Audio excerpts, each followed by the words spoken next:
Bonjour Léa. Bonjour Daniel. Bonjour à tous.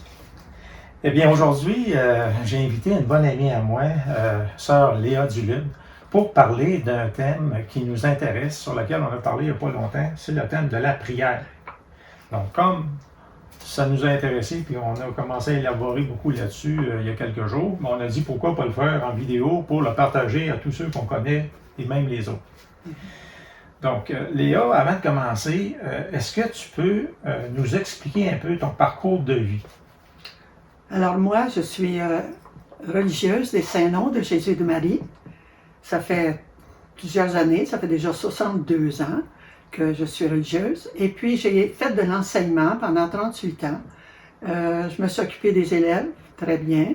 Et ensuite, j'ai travaillé à Valmorin auprès des personnes qui viennent nous visiter, qui viennent prendre des vacances, qui viennent se reposer et se ressourcer en même temps. Et maintenant, je travaille à la Maison Jésus-Marie, à Longueuil, auprès des malades qui ont tellement besoin.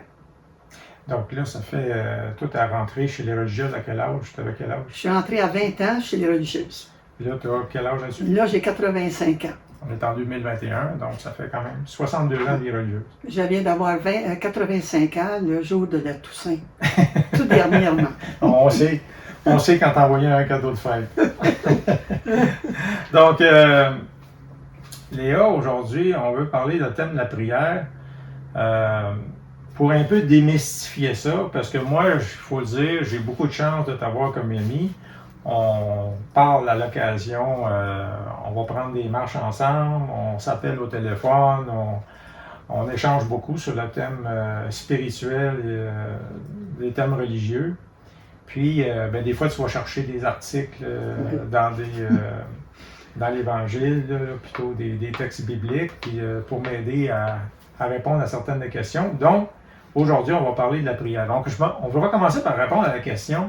On va essayer de répondre aux questions pourquoi, où, quand, comment et avec qui ou pour qui prier. Donc, commençons donc avec pourquoi qu'on prie. Pourquoi toi, tu sens le besoin de prier? Mais moi, je sens le besoin de prier parce que c'est un besoin profond du cœur. Puis j'ai besoin de Dieu pour vivre ce que j'habite. De toute façon, je suis baptisée, je suis son enfant depuis 85 ans. Et il m'a donné la vie, je lui appartiens. Et je reconnais ce qu'il fait pour moi.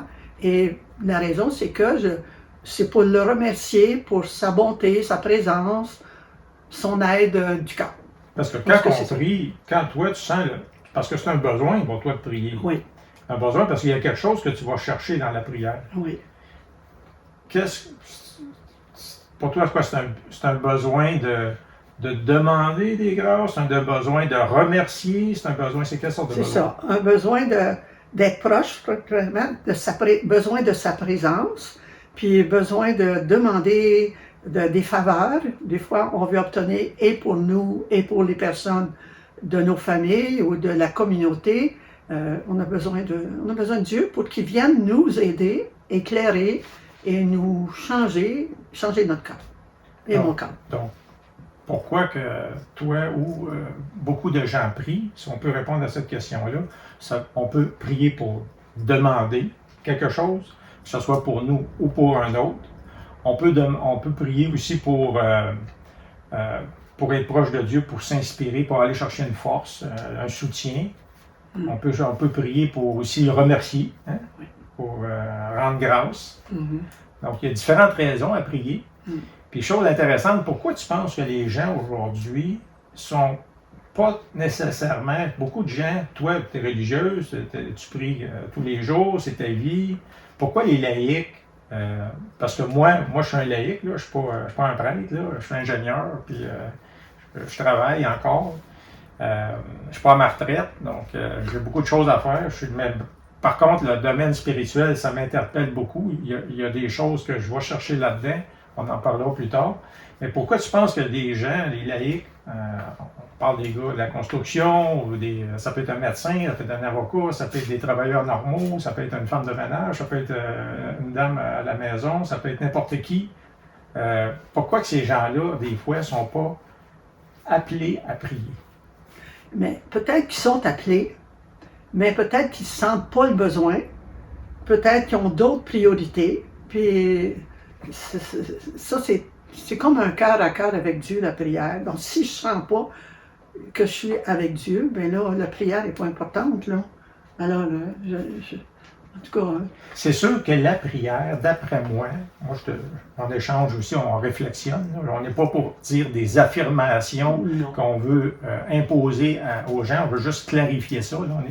On est ici simplement pour échanger et pour en faire bénéficier aux autres. D'après moi, je peux comparer ça un petit peu. Quand je prie, moi, il y a des choses que je vais chercher dans la prière que je ne vais pas chercher dans une tablette à l'épicerie.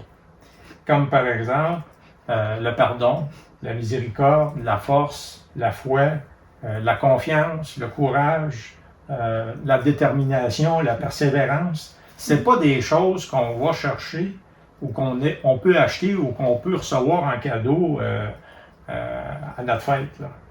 Donc, ces choses-là, c'est pas du palpable, c'est pas du matériel. Et je pense qu'à certains moments donnés, certaines personnes ils ont des succès dans la vie, tout leur réussit, en affaires, en amour, puis ils ne sentent pas nécessairement le besoin d'aller combler ce vide-là, qui peut quelquefois arriver à cause de la maladie, la solitude, les fatigues, la dépression, où on va être plus appelé à prier pour aller chercher ces vides-là dans lesquels on fait face. Et je pense que c'est peut-être à ça. Toi, dans ton cas, si je comprends, c'est que toi aussi, il faut savoir, quand tu es rentrée religieuse, tu as fait des vœux. Tu as fait un vœu de pauvreté, chasteté et obéissance. Donc, tout de suite là, tu as un détachement matériel. Là. Tout de suite là, quand tu as décidé d'être religieuse, c'est la communauté qui pourvoit tes besoins, mais tu as offert ta vie, tu as offert ton service, tu as offert ton temps, ton travail, parce que tu étais enseignante dans des écoles, dans plusieurs écoles. Tu enseignais au primaire. Surtout au primaire, oui. Surtout au primaire. Donc, toute ta vie, ton salaire, ça allait à la communauté. Donc, tu avais un détachement matériel, volontaire, il faut le dire. Puis la prière, ça va combler un besoin que toi, tu mettais le spirituel au-dessus de tout. Donc, tu l'as décidé comme ça dans ta vie. C'est le spirituel dans le matériel. C'est comme si j'avais un appel plus grand que rester dans le matériel. Mettons, avoir une famille, avoir des enfants comme mes sœurs. Mais ça n'empêche pas que quiconque, là, même s'il n'est pas religieux, pas prêtre ou pas religieuse, peut avoir un fort désir spirituel quand même à combler. Puis c'est dans ce sens-là que je pense que c'est important à prier. Autre chose aussi, pourquoi qu'on prie, je pense d'une certaine façon, indirectement, on pourrait se demander comment prier. Est-ce que c'est à réciter toujours des formules tout faites? Parce qu'on a une image de la religion, l'Église et de la religion.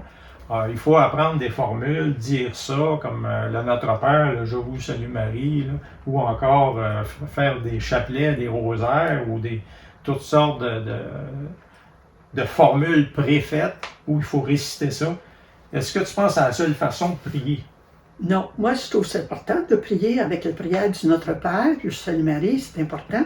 Mais moi je vois tout le temps la prière du cœur.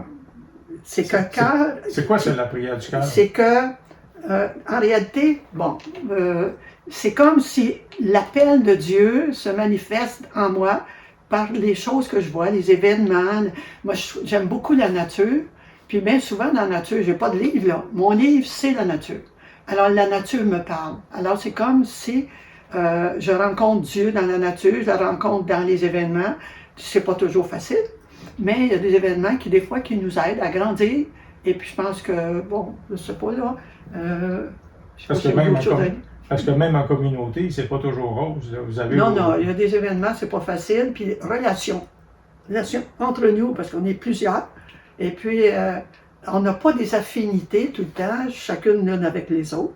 Donc, des fois, il peut y avoir des froids. C'est ça. Mais il faut apprendre à le vivre avec le temps. C'est ça. Donc, comment prier, c'est pas nécessairement seulement à faire des formules tout faites de Notre Père, je vous salue Marie, mais ça peut être la prière du cœur. D'ailleurs, la prière du cœur, on en parle dans un livre qui est le récit du pèlerin russe, où la prière, qu'est-ce qu'il dit comme formule, le pèlerin russe? Le pèlerin russe, il se promène, mais il peut dire juste Jésus tout le temps. Il peut dire Jésus, j'ai confiance en toi. C'est toute une prière. Jésus, ayez pitié de moi. Ayez pitié de moi, pécheur. C'est ça. Ça peut être ça. Ou tu peux inventer une prière que tu dis souvent. Moi, quand je me promène dehors, merci Seigneur pour la nature. Je marche avec toi. Je suis avec toi. Occupe-toi de toutes les personnes qui marchent comme moi, mais qui ont peut-être n'ont pas la pensée de rendre grâce à Dieu. C'est beau ça. C'est une prière simple. En fait, c'est le fait d'être devant Dieu. Mais la prière, devant Dieu. La prière, j'ai oublié d'en parler au tout départ, peut-être ça serait bon d'en parler. C'est quoi la définition de la prière? Bien, si j'en regarde dans le Larousse, ils disent que la prière, c'est un acte, un rituel par lequel on s'adresse à une divinité ou à ses intercesseurs. Donc ça, c'est bien important, le mot intercesseur, parce que on peut prier Dieu, on peut prier Jésus, on peut prier Marie, on peut prier qui à part de ça? Les anges gardiens, prier les saints du ciel. On a peut-être des saints qu'on connaît, on a travaillé, on a réfléchi dessus. Comme Sainte Thérèse, enfant Jésus, on entend parler beaucoup. Beaucoup de personnes aiment Sainte Thérèse dans sa simplicité, sa spontanéité, et son amour de Dieu durant sa vie. Elle a vécu 24 ans, mais 24 ans moi je pense qu'elle a été sanctifiée complètement, totalement par Dieu, parce qu'à 24 ans, on n'est pas... Bon Dieu l'a travaillé durant tout ce temps-là. Et aussi, on peut prier des parents des défunts. Oui. On peut demander si vous avez un père, une mère, ou un grand-père, grand-mère, ou d'autres dans la famille qui est décédé, vous pourriez demander, mais c'est toujours une intercession. Donc, on demande à cette personne-là, à ce saint, à cet ange, à ce gardien, d'intercéder pour nous auprès de Dieu. Donc, c'est toujours Dieu dans la foi chrétienne, dans la foi catholique. C'est toujours, puis même, je pense dans d'autres, c'est toujours Dieu à qui on s'adresse indirectement par un intercesseur. C'est ça. Il intercède pour nous obtenir une faveur, une grâce, mais c'est toujours Dieu qui donne la réponse par, mettons, Saint François ou Sainte Thérèse. Puis on peut aussi rajouter, quand on parle de ce sujet-là, de la prière, donc ça c'est qui on prie. Hein? On prie Dieu, on prie par l'intercession des saints du ciel. Des saints du ciel ou de nos défunts ou d'autres, qui sont toujours des êtres spirituels. Donc, on ne peut pas prier le voisin. Non.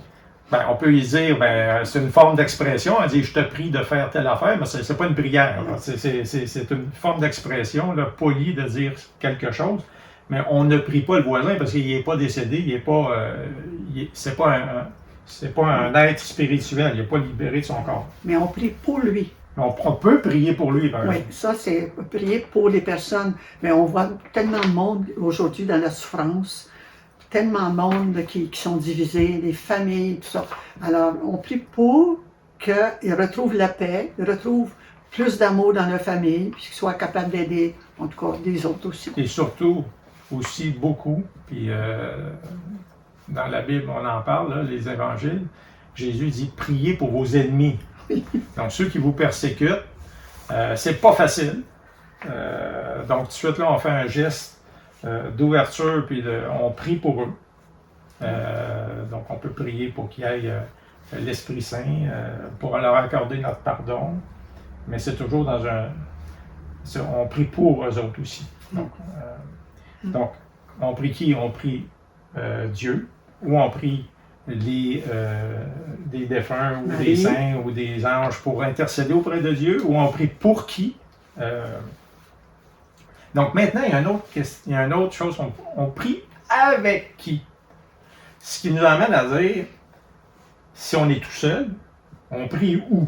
Toi, tu as dit tantôt tu pries en marchant des fois dehors. Dans la nature. Je prie aussi quand je circule dans les corridors qui sont très longs chez nous, parce que quand je vais rencontrer une personne qui a besoin, mais là, en m'en allant, je fais quelque chose, je suis en contact avec Dieu. Alors, ma prière est là aussi. Ça peut être une simple parole. Simple parole, passe avant moi. Mettons, je m'en vais rencontrer une sœur c'est plus facile, c'est plus difficile. Donc, je m'en vais la rencontrer, puis en allant, je dis, Seigneur, passe avant moi, c'est toi qui me traces le chemin.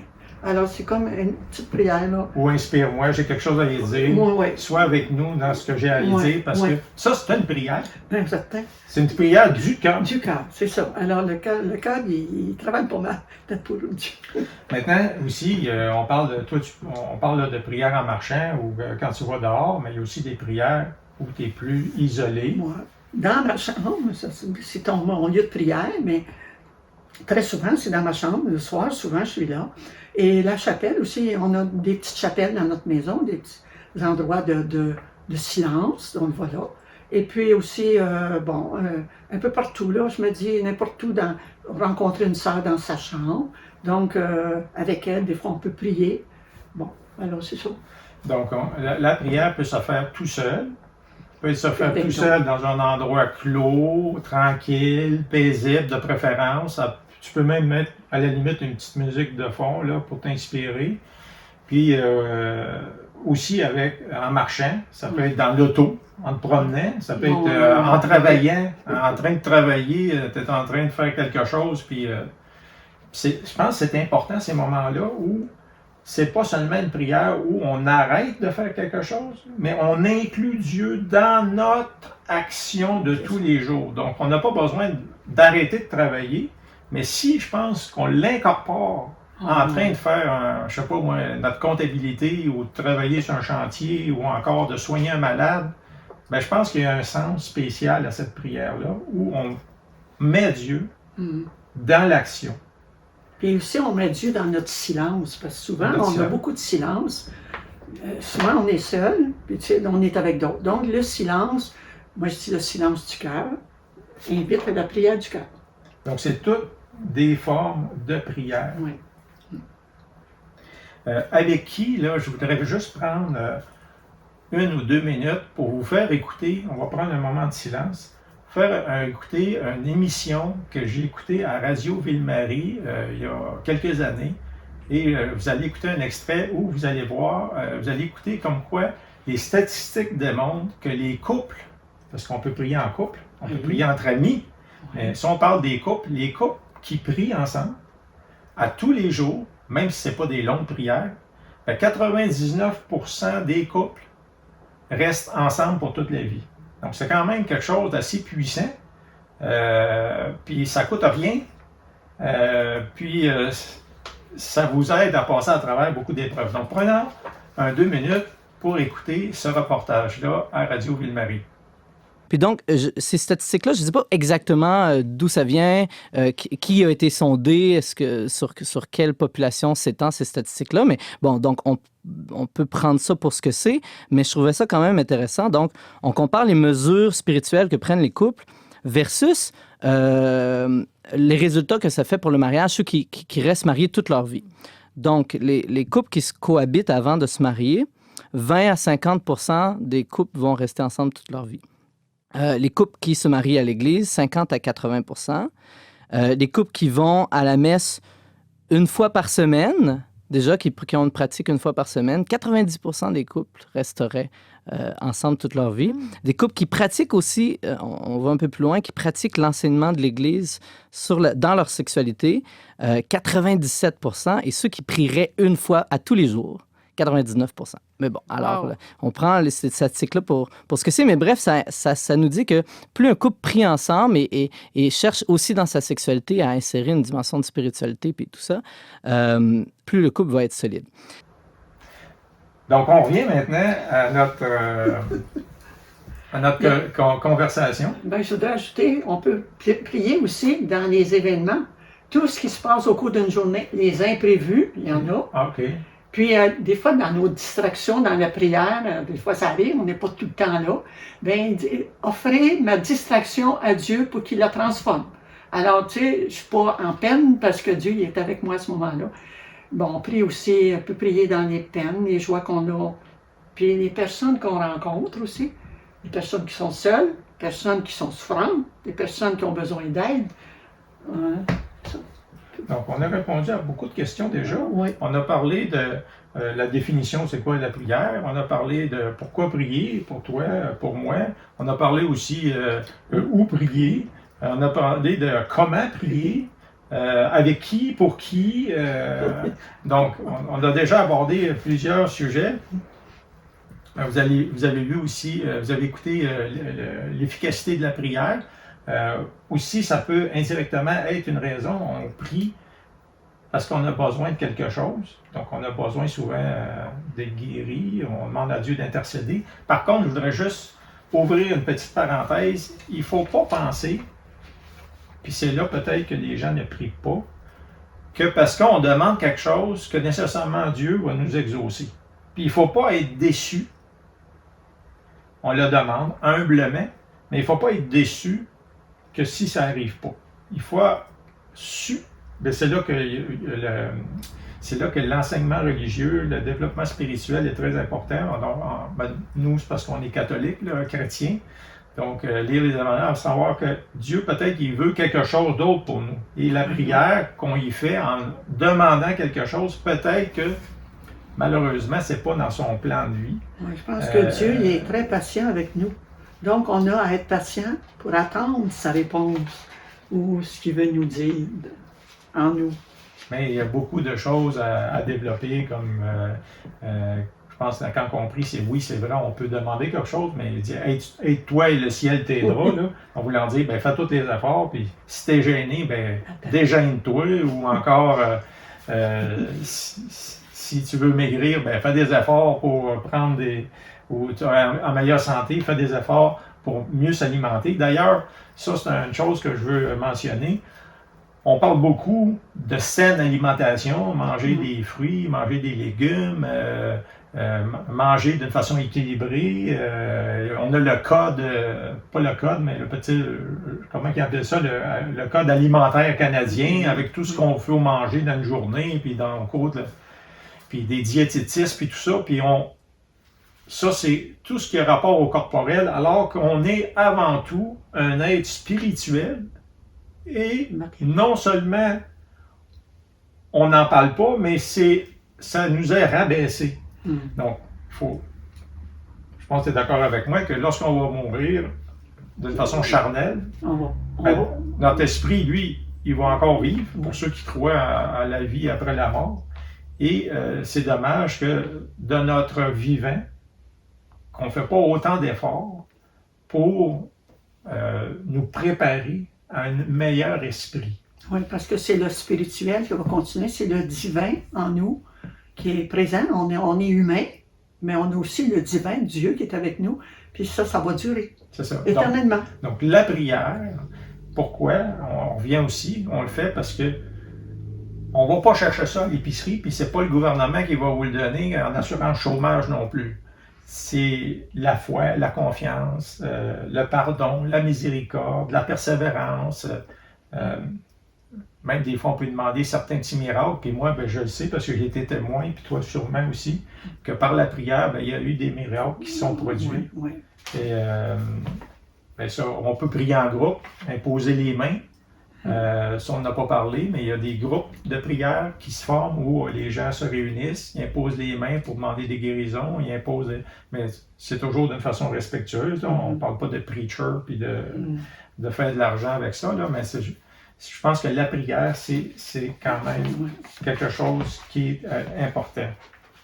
En passant, je veux simplement vous mentionner que pour nous, comme chrétiens catholiques, ben, il y a la prière qu'on retrouve dans la Bible.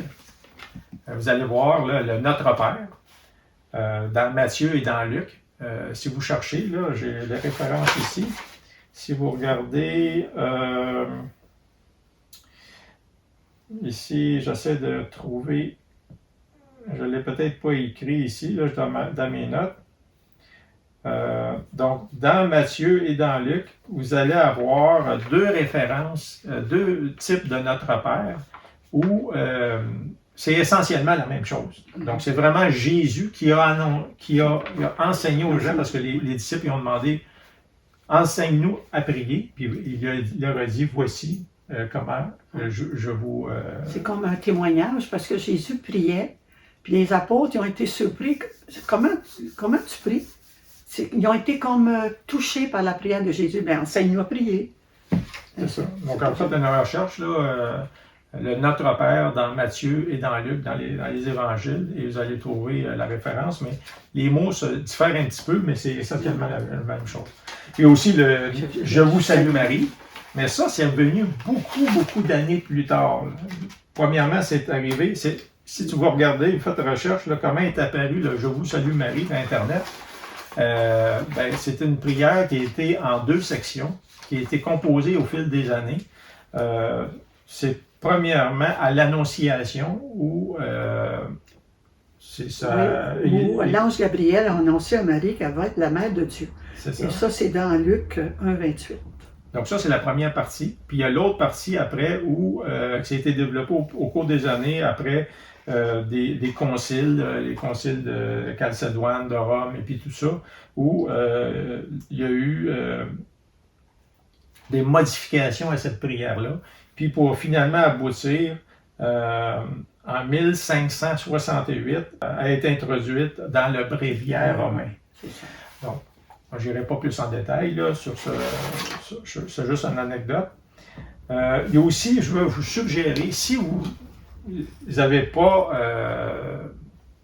nécessairement de livres spirituels, bien, un très bon livre que moi j'ai lu il y a plusieurs années, ça s'appelle « Les chemins de la vie spirituelle ». Donc c'est excellent par Louis Schweitzer. Excusez-moi la prononciation. Donc, les chemins de la vie spirituelle, c'est par l'édition Excelsis. Vous allez voir, il y a un chapitre là, qui s'appelle, où il y a la prière, chapitre 3, c'est à peu près une vingtaine de pages.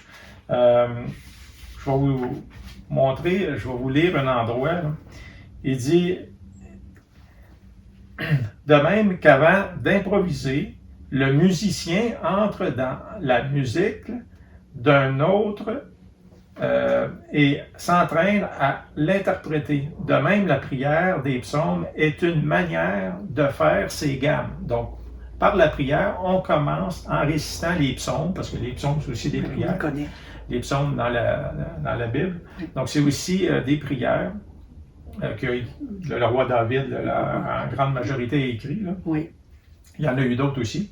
Donc, il ne s'agit pas, si vous n'êtes pas à l'aise à prier ou à inventer vos propres prières ou la prière du cœur, bien, commencez par lire des prières comme le Notre Père, le Je vous salue Marie ou encore les psaumes. Puis ça va vous entraîner, puis peut-être vous inspirer à dire vos propres prières. Donc ça c'est une chose que je trouvais ça intéressant, voulant dire que la prière, ben, c'est pas quelque chose qu'on commence du jour au lendemain, courir le marathon 50 km. Ça se fait petit peu, par des petits gestes, des petites paroles. Ouais. Puis, c'est comme ça qu'on arrive à être plus près de Dieu à travers de la prière. Donc, je vous invite à vous procurer ce volume-là et à lire le chapitre sur la prière. C'est très intéressant. Donc, je ne m'attendrai pas plus dans ce domaine-là. Donc, je te remercie. As-tu d'autres choses à rajouter, Léo, sur la prière? Bien, moi, je sais que ça, c'est tous des moyens. Ce que tu viens de présenter, là, ce livre-là ou autre chose, ce sont des moyens qui nous aident à grandir avec Dieu, à approfondir, puis aller plus loin dans notre cheminement spirituel. C'est ça. Donc, on a voulu simplement faire cette petite vidéo-là pour vous partager un peu nos réflexions. Il y a d'autres sujets aussi qu'on pense développer dans le futur, mais j'espère que ça vous a plu et puis que ça vous servira sur le thème de la prière. Merci. Merci. Et à la prochaine.